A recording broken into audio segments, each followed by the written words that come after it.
And we are live. Hello, Nuno. How are you? I'm good, and you? Very good. And we have, as always, some amazing things to share today. I'm really excited about our live today because we are continuing with the subject that we brought the last few weeks about the detox. But today we are going to focus on mental detox, the mental part of our detox. So, um, I think people just a second, tend, just a we second, Lottie, you're live. we Sorry. had we had this special appearance here, but she's already gone. If you saw it, you saw it. Otherwise, you just lost it. So today, going back to track, today we're going to talk about mental detox. And mental detox is way more than to turn off your mind, to turn off your thoughts or your head. It's way more than that. So if you want to start talking about it, no, go for it. Yeah, I think we can make an analogy similar to the previous two subjects about the food and our emotions. That we have a lot of default things happening in our lives, right? We have a default way of thinking or the way that we allow our thoughts to be the leader or not. Hmm. If it's a detox, things will change. You need to prepare the same way as you need to prepare your food.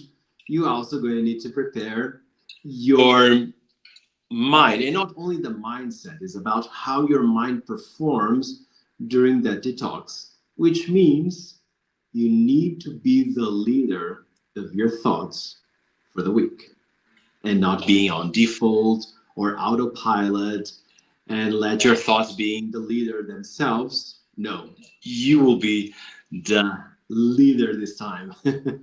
Nice. So, do you think we can say that beyond saying that our detox is a really comprehensive one because it's not just about food, but it's about a lot of things. Can I say that our detox week or our detox challenge is to be aware of any intake you have, not only food, but emotions, information, and so on, which means you are going to be more aware of everything that happens to you and how you react for those days? I totally agree. Yes, it's about this general self awareness and awareness of your habits, of your reactions, of your default reactions.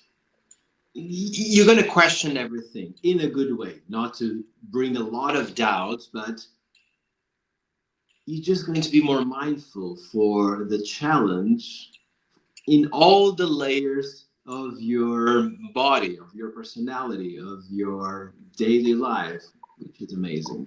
Nice. And we could say that the first step is to turn off your social media scrolling. But this is just the first step. This is just the shallow part of our detox. We are going way deeper than that. But if you want to start to have a hint of what we're going to do, just turn off Hmm. your scrolling down. And it's going to have a huge impact, but it's just the first layer, right? Because we know that our brain, it's pretty much the same as the last centuries or Hmm. or even millennials, but the amount of information that we are getting every day, more and more, this flood of information, it's too much to our brain be able to assimilate. Mm-hmm. Yeah, it's too much. It's too much. Yeah, and if you have, and I think the result of so much information available, the FOMO became something more common, like Mm. this phobia of being left out or not being updated or always trying to find new things and, oh, what is the new trend? And then you are actually running after that information. And you're going to get tired, you're going to get exhausted, mentally exhausted of feeling that. So give it a break, okay?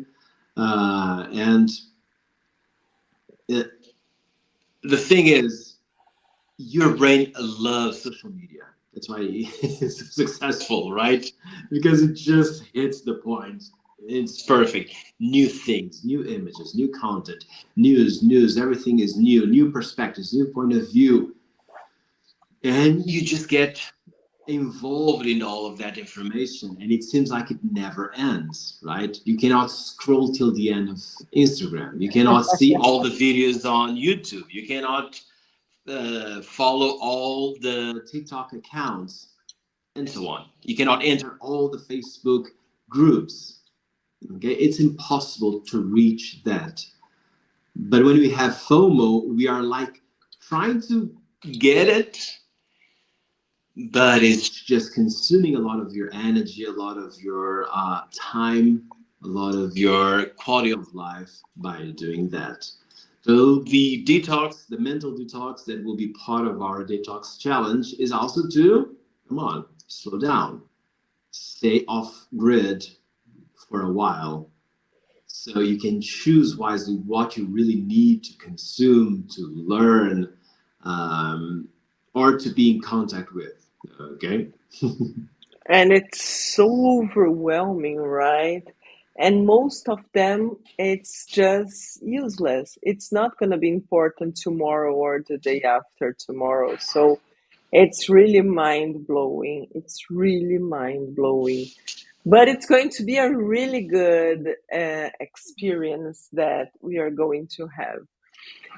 And I want to talk about two different things. I hope I don't forget them. And the first of them is that we are going for this part, for the mental detox, one of our main tools in the DeRose meditation, that's meditation, it's going to be intensified during those weeks. Because when we do our meditation, when we train our mind, we have a better ability to choose our thoughts or to choose what we want to absorb or not, because meditation is a really useful skill or tool for those moments, because it's so overwhelming. You were talking like that and I was getting overwhelmed about all of right. And when you stop and you meditate, it's like you're doing internal mental cleanse really in a deep way. And we are going to give a break to our brain, like rest, even though sleeping is a really important cleanse methodology for our brain. Meditation has a different way of working, but it's also very important to be able to pass through this excess of information, because we used to think that our problems would be gone when people could have access to information. And it's quite the opposite. Not just because information doesn't mean good or real information, but also because it's too much to handle. So everyone's overwhelmed, everyone is stressed out. And a lot of that, it's because the excess of information. And meditation is really useful for this feelings that we get with a lot of information. You want to go a Mhm. little bit deeper in this subject? Yes, I would like actually to contribute with a detail because our approach to meditation might be different to others. Okay, so Mm-hmm. I already saw um, meditation as a way of acknowledging the thoughts. Mm-hmm.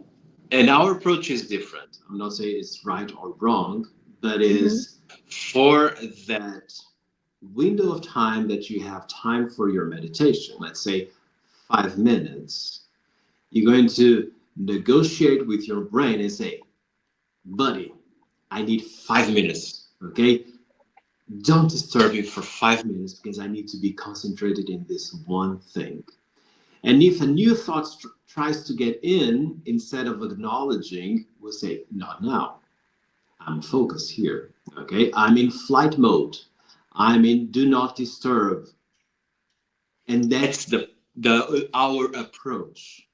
So having that approach of improving focus for a longer period of time, it just builds that mental resilience that we need to be more focused and to not be in that default mode of scrolling and everything else. Okay, because what happens is Instagram, YouTube, all this social media, the success is still measured in seconds.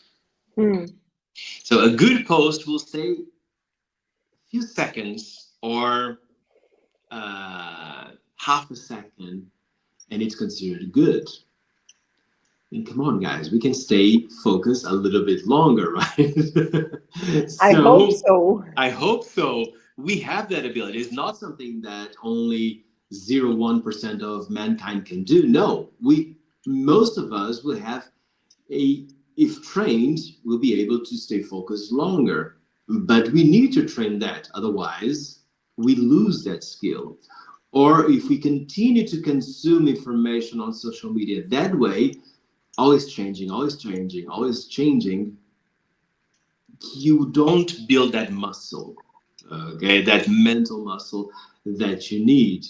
So to connect the dots, when you train meditation in our approach, which is to increase focus and expand the time of focus, you will be able to have mindful decisions of what you're going to consume as information. That Mm-hmm. means your Mm-hmm. attitude will change. That means you'll be more critical about this is too shallow, this is too superficial.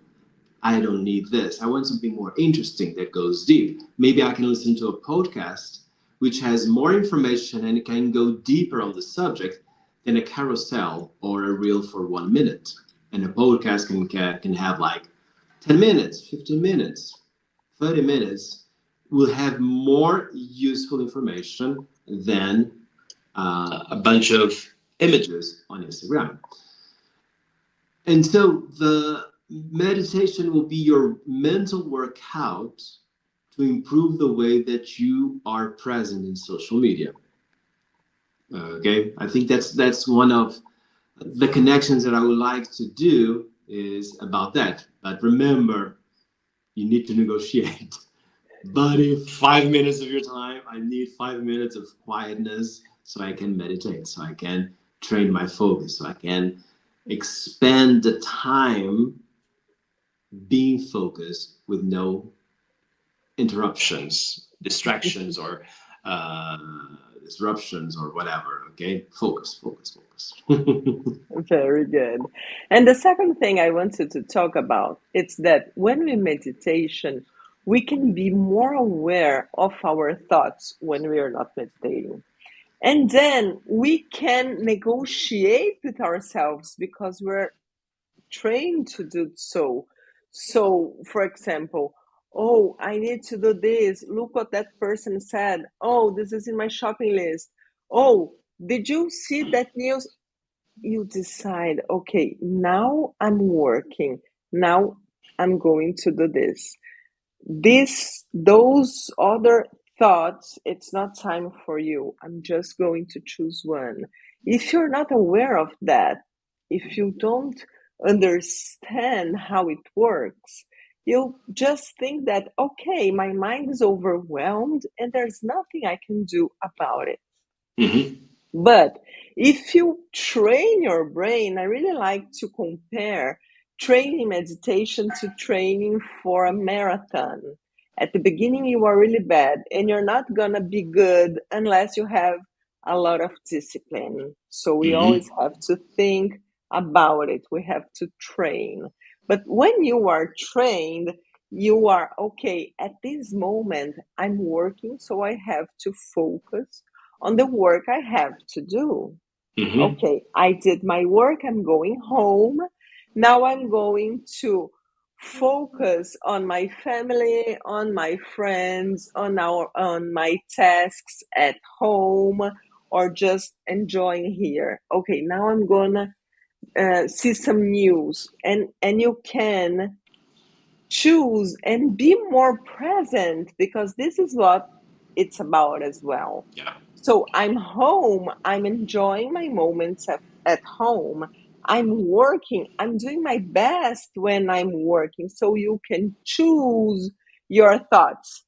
But if you're not trained to do that, you're not going to be able to do that. No, that's true. That's completely true. You want to go and the subject now? Yeah, I can because it is be the leader of your thoughts. Okay. And there's another misconception. I would say misconception, not in a bad way, but I think in a normal way, that we many times we confuse emotions and thoughts in the same bucket.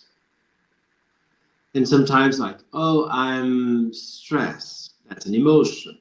Why I'm stressed. And when you start to go to the whys, then you go to the mental part.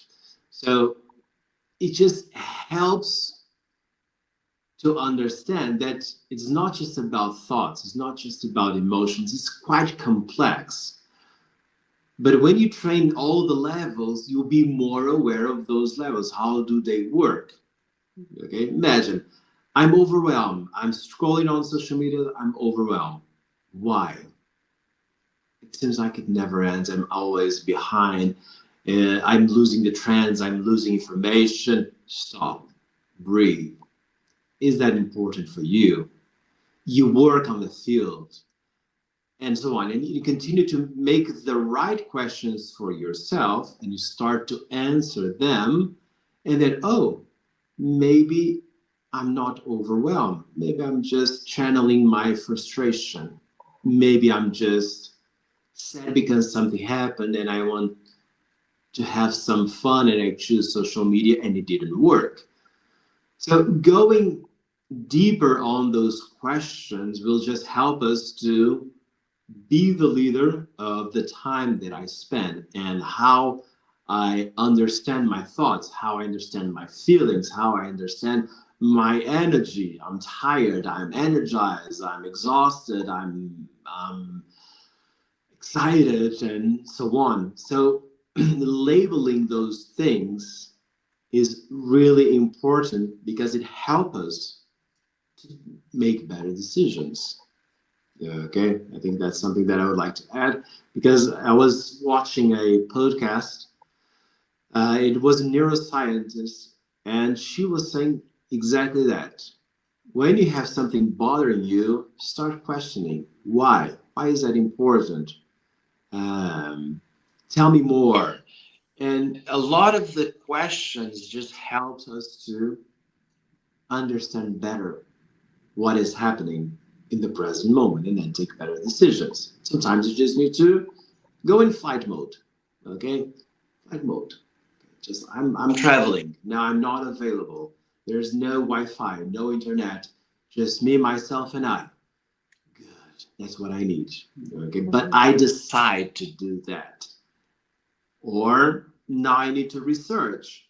maybe I need to scroll on social media because I need to research about a specific subject. I need to understand different points of view. Then you get into this sea, ocean of information, and you dig, and then you handpick important things, and you make Mm. that as a mindful decision of yourself, and not just as it goes. Very good. And there is this other simply but not easy tool to do, that's just doing nothing. And Oh. how is this important or not? I really like, for example, I'm working on a lot. I'm a little bit confused. What's going to be the next task? How to organize? What's more important? When to do? When to organize? Instead, because I have a really confused line of thoughts, I just stop. I'll go outside, I take some air, I do some deep breathings, I just do nothing for some time. Then those thoughts, they tend to I Settle wouldn't down. say settle down. I wouldn't say vanish, but Yeah. settle down. And then when I am quieter, when my mind is clearer, I go, okay, those are the tasks that I need to do. Those are the most important or urgent ones. I can delegate those others to someone else, and that's it. So it's really important to do those doing nothing moments to calm down our thoughts. It's important to do that a few times during the day, but it's also important just to do that for a day. Like, I'm not gonna work, I'm not gonna solve problems, like nothing. I'm going to Mm-hmm. rest. It's really important to know how to rest, to bring it down. Otherwise, you are on your way to your burnout. Mm-hmm. And our idea is the opposite way. I always remember when we were in the middle of the pandemic, we were launching our online school, even though we used to have already a hybrid school, but we were launching it. We were working a lot, like crazy, 24/7 in a screen. We were not used to the screen. And then one day we said, okay, let's go to the middle of the forest, no internet, no phone, no nothing. And we just went to that glamping and we stayed there for the weekend just Ah, to relax, and how it felt good doing that. You remember it? I remember. Yes, yes. It And we was. need that because we we get tired. Okay, I know that for some people this might be a weakness, but I don't think it is. Being Mhm. tired is not being weak. Okay, being tired is someone that is brave enough, working hard. But when you're tired, when you're exhausted, you need to stop. And to stop is to do that, to turn off. Okay, sometimes it's 5 minutes and it's enough. Okay, just sorry, close your laptop, let your cell phone in the other room, and sit or lie down. Do nothing, just by yourself, with yourself. 5 minutes later, you're good. Okay, you will look to your life and to the things that you have to do in a different way. Okay, and uh, when you go on vacation, you kind of want to do that. I know that like families with kids and can be quite demanding holidays because you probably have more things to do for more hours. But the main intention of many of us when we go out is to put our problems aside, have time for ourselves. It's a self care moment of not doing nothing. at least for one day of your holidays. Like, just this one day, I do nothing. Okay? Then I know I need to do the laundry, I need to do groceries, I need to do all of that, but not today. And you just by yourself. Mm. That is so important. I do remember one of my students in New York, I was talking about productivity, and he said, but do we really need to be productive for the whole time? No. And the answer is no. I don't need to be productive the whole time. Knowing that the biggest pain that he felt was when he was with family, not being able to enjoy deeply the time with family because he was thinking about work, that hit me hard. Okay, and I was like, that question is a really valid question. So it's not just about productivity, it's not just about doing more in less time, because we need balance. We need to have both things. And so these pauses are the time and the way of training that. Okay, otherwise you go on holidays and you'll be on your laptop and you'll be checking your email. No. So Boomer. come on, let's work out your relaxation. Let's work out like you go to the gym but to do nothing. You need to train that as well. And so these pauses are essential for your mental well-being. Of course, you are right. And there's this other tip that I'd like to give to train, because sometimes we talk about a lot of things, but we don't give like practical tips to start. Something that I really like to do and that we try to do every day is no touching your phone during your meals. If you're doing a meal, if you're eating, be present, be aware, enjoy your food, enjoy the presence of people around you. Like, focus on what you are doing, and you are going to detaching from your phone, from your social media. Just be there, enjoying that moment. Mm-hmm. It works, and it brings so much pleasure to this important moment. And another tip, when you want to try to understand how choosing your thoughts work, it's to remember, because we know that a lot of people, they are really focused on the future or on the past, and it really affects our mental health, Mm-hmm. being attached to your past or being attached to your future. So, oh, when I was a kid, when this person was alive, or if I had done this differently, and you are in a looping and there's no way out from this looping. So, okay, it's important to learn from the past, but it's already there. Don't get attached to that and focus on that. Okay, that happened. I could have done better, or I learned, or whatever. You can write down. I always have my notebook with me. You should have yours as well. But it's not going to change anything to be attached to the past. And at Mm-hmm. the same time, being attached to the future. Oh, and what if this happens? And what if that happens? The And what what if ifs. the what ifs? Uh, it's a black hole, like there's no end on it. Mm-hmm. So okay, it's important to be ready for the things we can't control. It's really important to plan the future, but not to get too anxious about it, because we can't control. And 90% of our problems, they only exist in our minds. Mm-hmm. So don't getting attached to that as well. It's going to help. I don't know if you want to talk about this or you want to give some other tip. Yeah, yeah.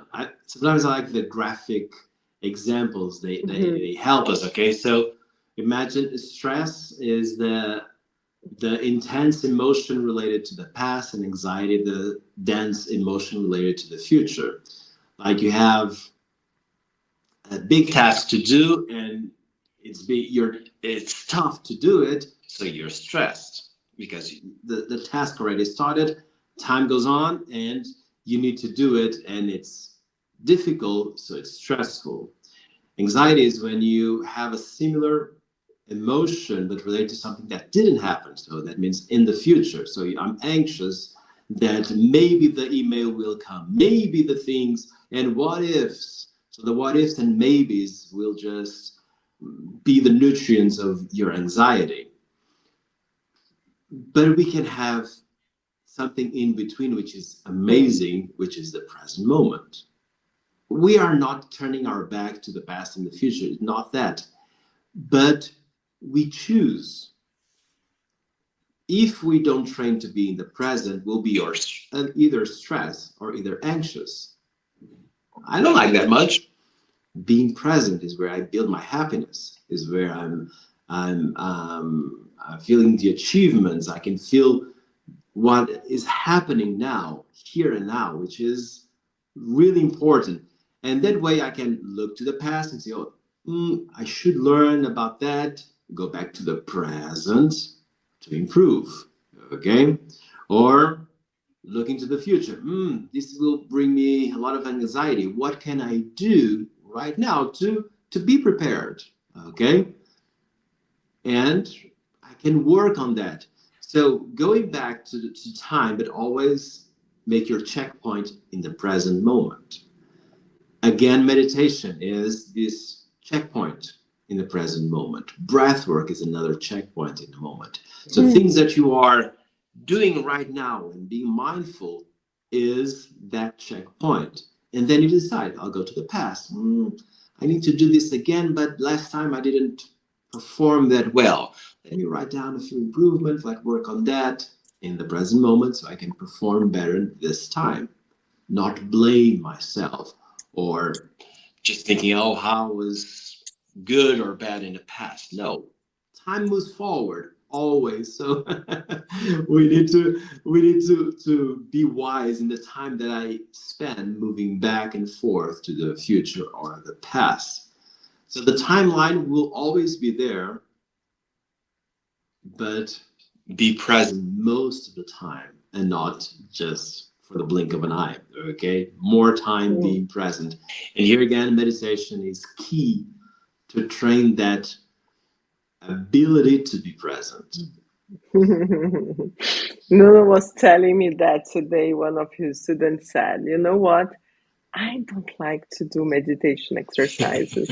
And you answered, I don't like going to the gym and I go every day. That's life. So, okay, Nuno, we are in July, the month of our detox week. So, if you want to invite everyone to participate, you have the dates and how do they enroll in our detox week? Yes, always reach out to us on any social media. Yes, we are present there as well. Yeah, reach out to us. You're going to see a lot of information about it. Also, some testimonials of those who did in the past, which is very interesting. The importance of the community during the detox challenge is also important. So you're invited. Enroll. If you have any questions, you can always find us here, Instagram, YouTube, WhatsApp. Go to our website. We have that information there as well. And we'll be there answering, not a bot, not a automatic reply. It will be humans like us replying to you. Okay, so you're invited. See you there. And Nuno, see you next week. Bye See bye. you. Have a mindful week. Yes, you too. Bye bye.